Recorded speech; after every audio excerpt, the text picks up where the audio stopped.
Okay, in this short tutorial I'm going to show you the features of adding a path and an area to a marker, which is really useful when it comes to land management. So let's say, for example, I wanted to add a marker here for the start point. Let's say this is where the team is going to meet in the morning. I could just go over here, go add marker. I'm going to put it right there, and I'm going to change that to the icon of start. I'm going to save that, and that's my start icon.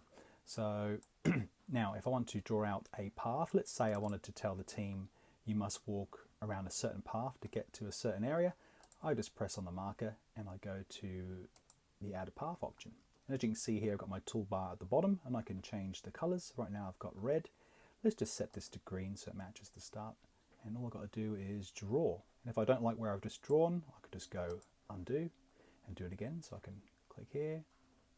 Let's say I want you to walk around that path, and that's how you get there. I simply go done, and my path has been added. Now you'll notice it disappears straight away. This is not a problem. This is because by default paths only appear when you actually click on the marker.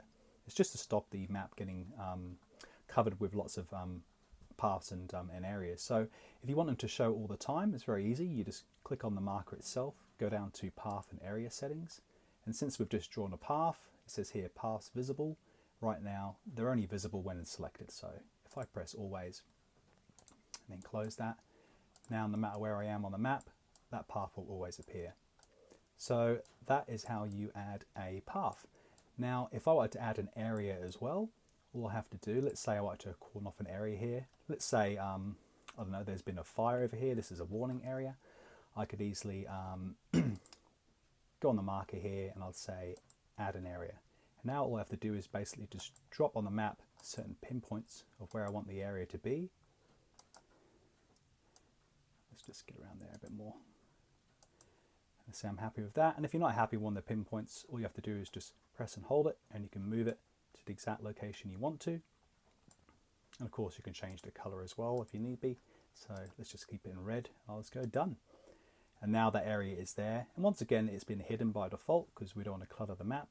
But if you do want them to show all the time, just go back to the original marker that it's associated with and go to path and area settings. Just like we did with the paths, we just put areas visible always. Now we can go back and that area will always be there. Now if we do need to edit it as well, all we have to do is press on the area, go edit. I can grab one of my points, move it around as need be. That's the new area. Go done, and there it is. So there we go. That's how you add paths and areas to a marker, which is quite a powerful feature when you're doing a lot of land management.